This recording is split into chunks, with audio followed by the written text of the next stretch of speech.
నేను గర్వపడుతున్నా. నేను మాత్రమే కాదు, నాతో పాటు మీరు కూడా మిమ్మల్ని మీరు చూసి గర్వపడాలి. ఎందుకో తెలుసా? మనం ప్రయత్నిస్తున్నాం.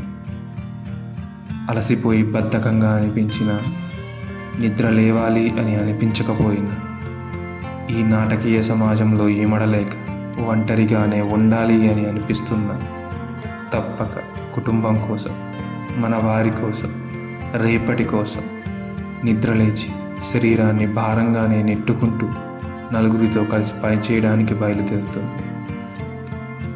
ప్రయత్నిస్తున్నాం. మనది కాని రోజు మనం ఓడిపోతాం, కూలిపోతాం, నిరాశ చెందుతాం. అయినా ఆగకుండా ప్రతిరోజు ప్రయత్నిస్తున్నాం.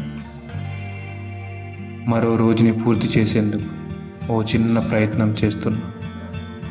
వచ్చిన ప్రతి అవకాశాన్ని వదలకుండా గెలిచేందుకు ఓ చిన్న ప్రయత్నం చేస్తున్నాం.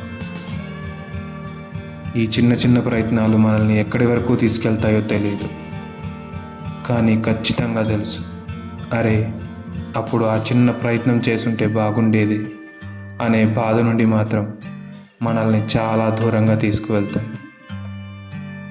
ఏమో, మనం చేసే ఈ చిన్న చిన్న ప్రయత్నాలే జీవితంలో మనకి ఎన్నో అద్భుతాలను పరిచయం చేస్తాయేమో. మనం చేసే ఈ చిన్న చిన్న ప్రయత్నాలే ఓ రోజు జీవితంలో ఉన్న మాధుర్యాన్ని మనకు రుచి చూపిస్తాయేమో. మనం చేసే ఈ చిన్న చిన్న ప్రయత్నాలే మనల్ని రేపటి ప్రపంచానికి ఓ గొప్పవాడిగా పరిచయం చేస్తాయేమో. మనం చేసే ఈ చిన్న చిన్న ప్రయత్నాలే చరిత్రలో కథలు అవుతాయేమో. అందుకే ప్రయత్నిద్దాం. మన ప్రయత్నం ఎంత చిన్నదైనా పర్వాలేదు, మన శక్తికి తగ్గట్టుగా ప్రయత్నిద్దాం.